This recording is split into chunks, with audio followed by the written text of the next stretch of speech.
Hello दोस्तों। आज का टॉपिक है फ्लो एंड कंट्रोल। ये क्लास 12th वालों के लिए है। बहुत ही इम्पोर्टेंट टॉपिक है और यह टॉपिक 4 में इसमें पढ़ना है। इसको टॉपिक 4 में पढ़ना है फ्लो एंड कंट्रोल। ये क्लास 12th वालों के लिए है और यह बहुत ही बेसिक टॉपिक है। ठीक है, इसको ध्यानपूर्वक सुनिएगा और समझिएगा और इसका आप स्क्रीनशॉट ले सकते हैं और प्रॉपर तरीके से आप नोट्स भी इसको बना सकते हैं।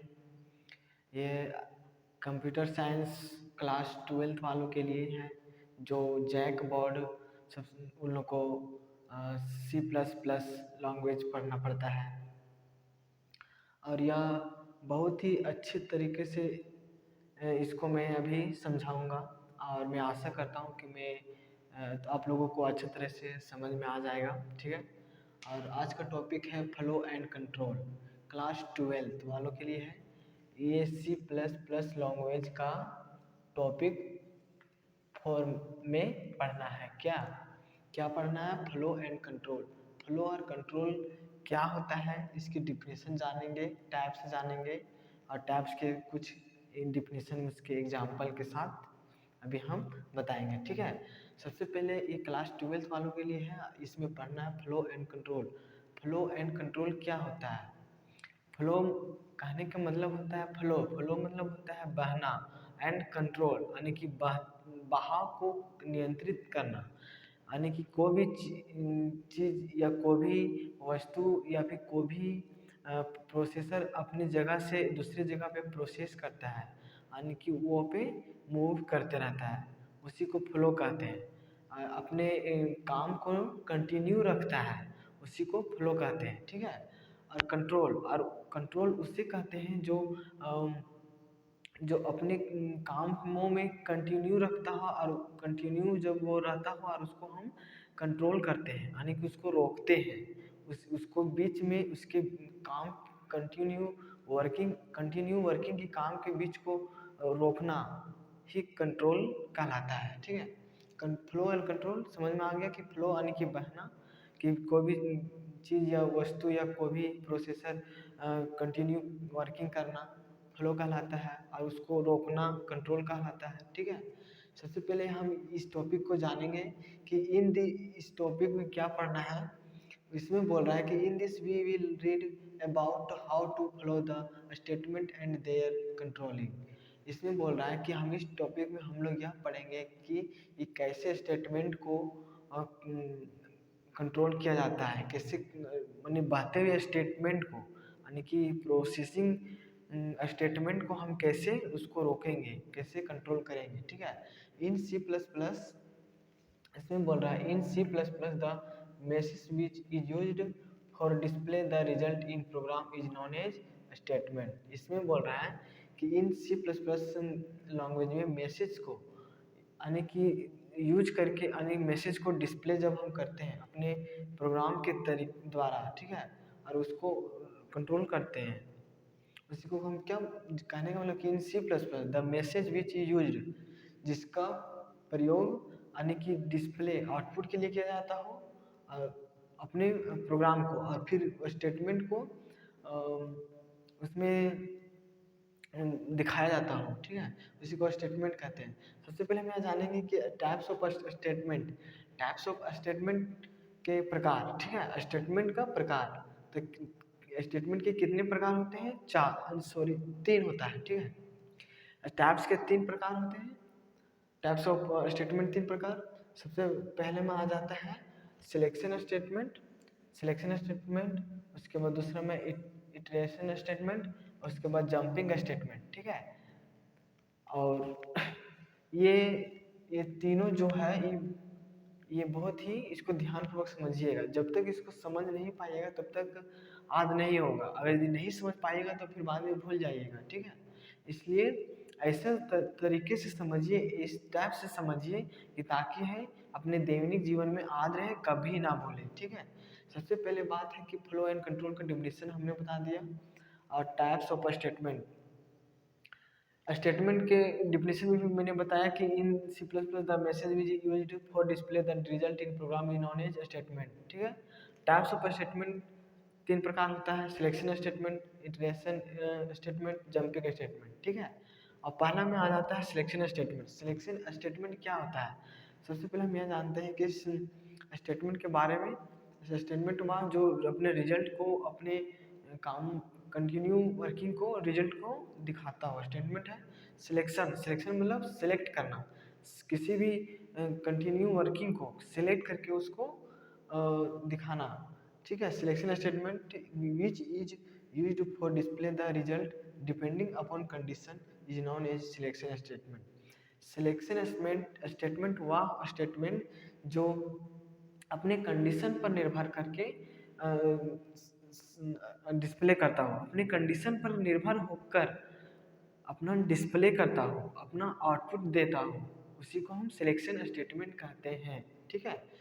सबसे पहले सिलेक्शन स्टेटमेंट में हो जाता है कि वैसा कंटिन्यू वर्किंग जो अपने कंडीशन पे, अपने कंडीशन के हिसाब से अपना आउटपुट या रिजल्ट को देता हो, उसी को क्या बोलते हैं? Selection statement. Types of selection statement, और मैंने बताया अभी टाइप्स ऑफ स्टेटमेंट। अब इसका प्रकार है types of selection statement. Selection statement के भी कुछ प्रकार हैं, जिसका नाम है इफ और इल्स और स्विच। पहला में इफ, उसके बाद स्विच। इफ या इल्स का अभी तुरंत हम डिफिनेशन जानेंगे। इफ और इल्स क्या होता है, ठीक है। इसमें बोल रहा है कि इफ और इल्स, देखिए ध्यान पूर्वक समझिएगा, ये कंप्यूटर साइंस बहुत ही इजी सब्जेक्ट है। कंप्यूटर साइंस हमारे दैनिक जीवन का बहुत ही इम्पोर्टेंट अंग है।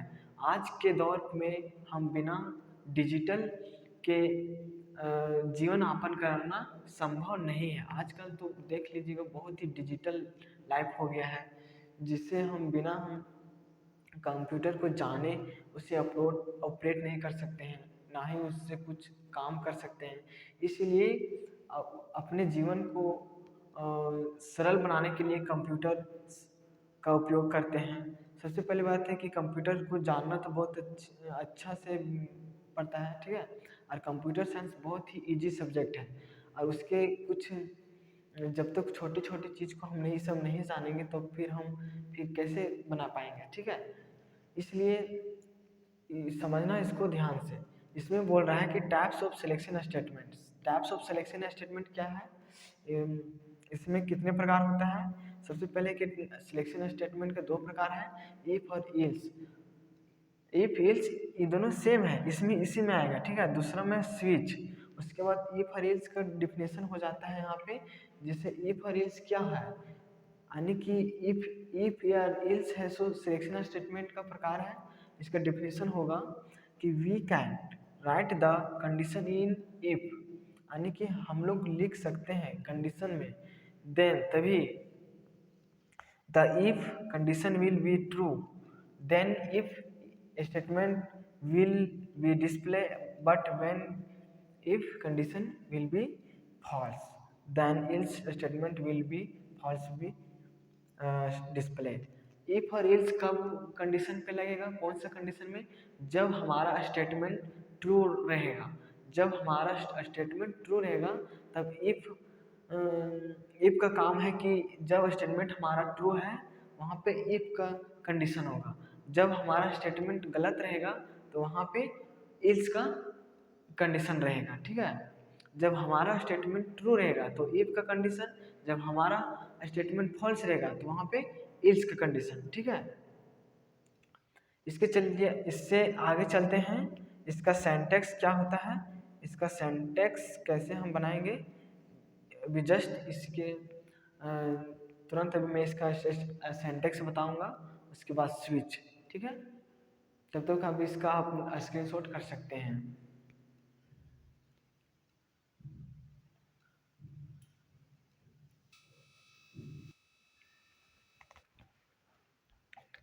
चलिए दोस्तों, अब आगे इसके आगे देखते हैं।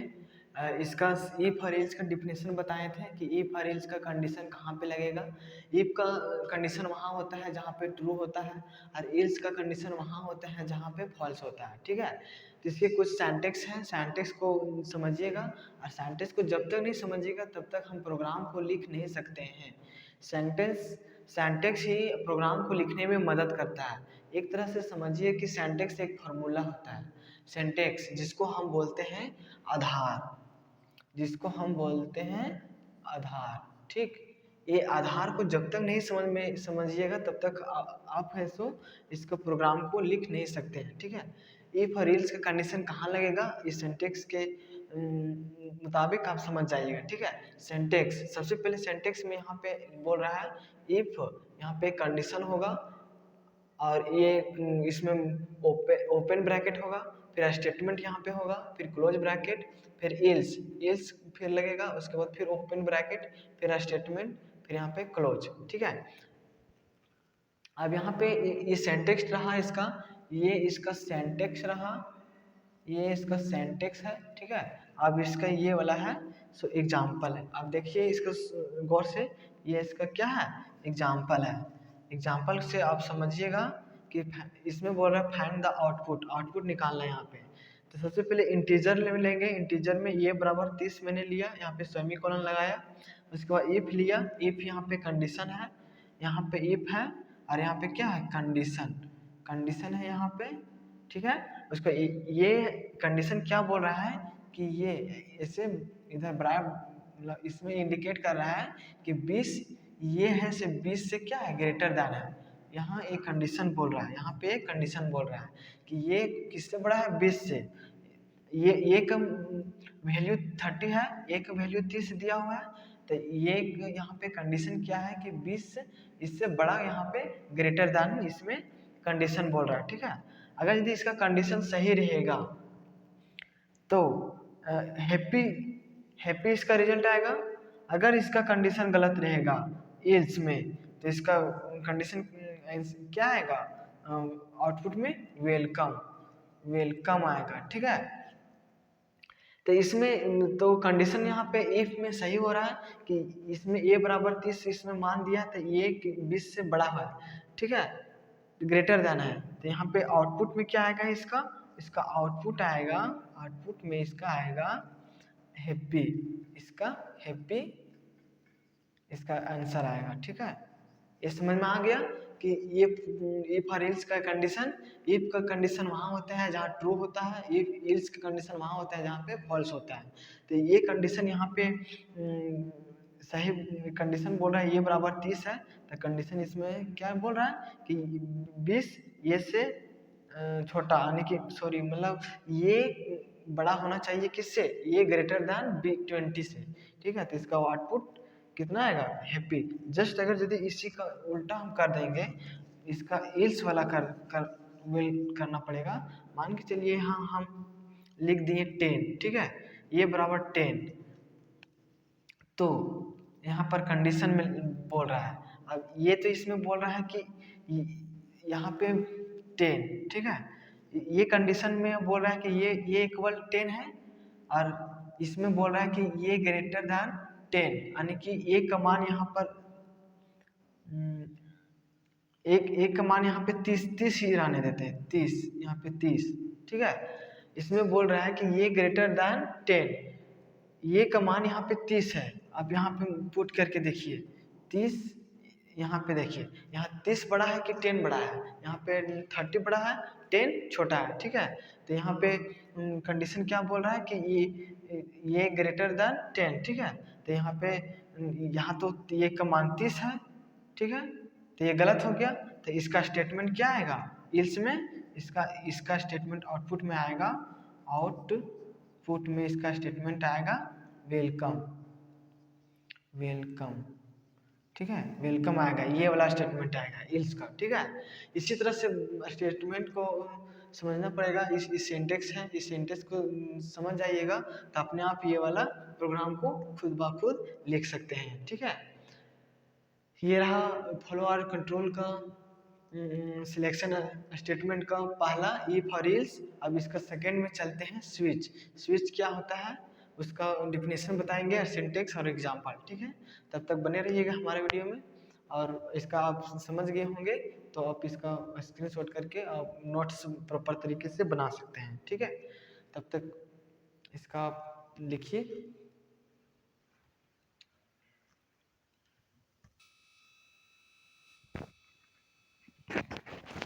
हेलो दोस्तों, एक और स्टेटमेंट है, इसको हम जानते हैं और लिखते हैं। ठीक है, एक स्टेटमेंट और है, इसमें क्या बोल रहा है कि इफ बराबर, इसमें कंडीशन क्या है कि इंटीजर है, ये इक्वल 50 दिया हुआ है। ठीक है, तो इफ यहाँ पे कंडीशन मैंने लगाया ये +30 ग्रेटर देन, इसको बोलेंगे इस 100 मैंने लिखा है। इसमें बोल रहा है कि ये +30 ग्रेटर देन 100, मैंने कि ये वाला है 100 से बड़ा है कि नहीं। सबसे पहले हम यहाँ पे इसका पूरा एथी लिखेंगे, यहाँ पे ये वाला कंडीशन लगाएंगे। उसके बाद यहाँ पे सी आउट करेंगे, सी आउट में लिखेंगे, मान के चलिए टेस्ट लिखते हैं, टेस्ट लिखेंगे। उसके बाद सेमीकोलन से बंद करेंगे, फिर यहाँ पे इन क्लोज करेंगे, फिर इल्स लिखेंगे, फिर उसके बाद यहाँ पे फिर सी आउट करेंगे।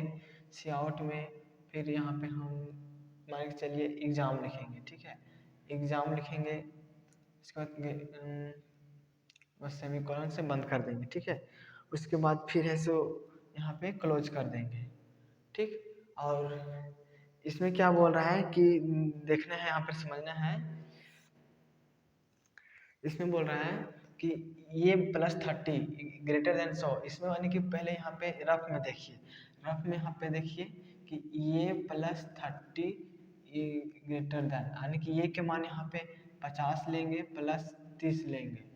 ठीक है, यहाँ पे 100 करेंगे, यहाँ पे 80 हुआ, यहाँ पे 100 हुआ। ठीक है, तो इसमें बोल रहा है कि 100 इसमें बड़ा है कि 80, इसमें तो 100 बड़ा है, और यहाँ पे 80 छोटा है 100 से। ठीक है, 100 से छोटा है, तो यहाँ पे इसका ग्रेटर देन इधर घुमा हुआ है, तो ये फॉल्स हो गया, गलत हो गया, इल्स है।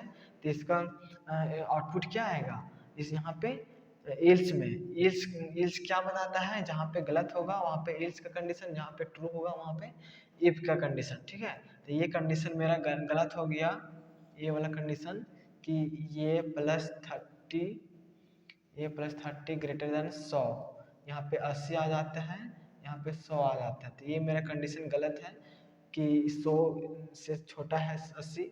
ठीक है, तो मेरा इल्स का कंडीशन में क्या आ जाएगा, आउटपुट में रिजल्ट बोलो या फिर आउटपुट, आउटपुट में मेरा ये रिजल्ट आ जाएगा एग्ज़ाम का। ठीक है, एग्ज़ाम का मेरा ये आ जाएगा, आउटपुट में आ जाएगा। ठीक है, ये कुछ रहा इसका सिंटेक्स के आधार पर स्टेटमेंट। ये ऐसे ऐसे स्टेटमेंट, बहुत सारा स्टेटमेंट बनेंगे, बस खाली समझना पड़ेगा सिंटेक्स को, और सिंटेक्स के हिसाब से इसका स्टेटमेंट भी बनेगा। ठीक है, इसके नेक्स्ट वीडियो में बताऊंगा स्विच और उसके सिंटेक्स और एग्जाम्पल, और उसके अच्छी तरह से मैं एक्सप्लेन करूँगा। तब तक मैं आशा करता हूँ कि आप लोगों को ये अच्छी तरह से समझ में आ गया होगा। ठीक है, और कमेंट में ज़रूर बताइएगा कि कैसा लगा ये मेरा, और ये बहुत ही इम्पोर्टेंट है, इसको समझना बहुत ही ज़रूरी है। ठीक है, ये छोटी है, बहुत इजी है, जितना इसको अगर यदि एक बार समझ जाइएगा तो कभी मन नहीं भूलिएगा ये सब। ठीक है, ये सब। ठीक है, इसके बस आगे मैं बताऊंगा स्विचिंग और उसके प्रकार। ठीक है, ये तो समझ में आ गया होगा, नेक्स्ट वीडियो में मैं बताऊंगा स्विच का। ठीक है, ओके, जय हिंद दोस्तों, जय हिंद।